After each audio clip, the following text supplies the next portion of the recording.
এটি আমাদের সকলের পরিচিত কারওয়ানবাজার এলাকা। চেনা যাচ্ছে না, তাই না? না চিনতে পারারই কথা, কারণ বেশিরভাগ সময় আমরা এই রাস্তাটি দেখতে পাই অবৈধ পার্কিং আর দখলদারিত্বে। এখন ঈদ ছুটি থাকার কারণে রাস্তাটি প্রায় ফাঁকাই। প্রায় 70 থেকে 60% জায়গা ফাঁকা রয়েছে। নির্দ্বিধায় চলছে গাড়ি, রিক্সা। স্বজনদের সঙ্গে ঈদ আনন্দ ভাগাভাগি করে নিতে গ্রামে গেছেন বেশিরভাগ কর্মজীবী মানুষ। রাজধানী থেকে সাময়িক বিরতি নিয়েছে চিরচেনা ব্যস্ততা ও ভিড়। রাজধানীর প্রায় সব ব্যস্ততম এলাকার চিত্রই এখন এমন। যেসব গন্তব্যে যেতে ঘন্টার পর ঘন্টা সময় লেগে যেত, সেগুলো এখন যাওয়া যাচ্ছে কয়েক মিনিটে। তাই তো ব্যস্ত শহর ফাঁকা পেয়ে অনেকেই মেতেছে পাড়ার ক্রিকেটে। আমাদের কাছে অনেক ভালো লাগতেছে, মার্কেট ফাঁকা, এখন ঈদ উপলক্ষে পার্কিং নাই, আপনার সব কিছু বন্ধ। এই বিনিময়ে আমরা খেলতে অনেক ভালো লাগতেছে, আমাদের কাছে অনেক খুশি আমরা। নির্ভেজাল যাতায়াতেও স্বস্তি প্রকাশ করেছেন সাধারণ মানুষ।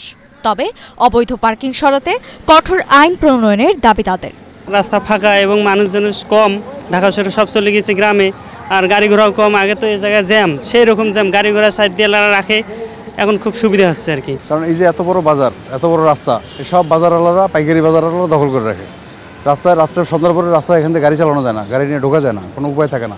সব এগুলো দিনে 24 ঘন্টায় 4 বার ভাড়া দেওয়া হয় জমি। এই রাস্তাগুলো ভাড়া দিয়া সরকারের কিছু লোক আছে, দালাল আছে, ওরা পয়সা খায়।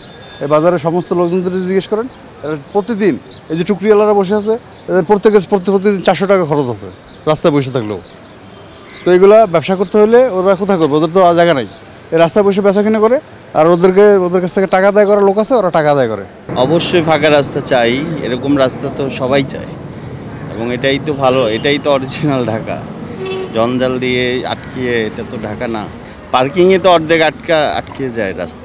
সবাইকে নিয়মের মধ্যে আসতে হবে, যার যেমনে খুশি সেমনে রাস্তা চালাচ্ছে। রিক্সা তো সবচেয়ে বেশি ডিস্টার্ব করে রাস্তায়। সবাইকে নিয়মের মধ্যে আনতে হবে, এছাড়া আসলে হবে না। ক্যান্টনমেন্টে ঢুকলে আমরা সবাই নিয়ম মানি, এখানে মানবো না কেন? শুধুমাত্র ছুটিতেই নয়, সঠিক নিয়ম মানতে পারলে প্রতিদিনই নগরবাসী উপভোগ করতে পারবেন সুন্দর নগরী। এমনটাই মনে করছেন রাজধানীবাসী। ঐশী গোস্বামী প্রমা, ATN বাংলা, ঢাকা।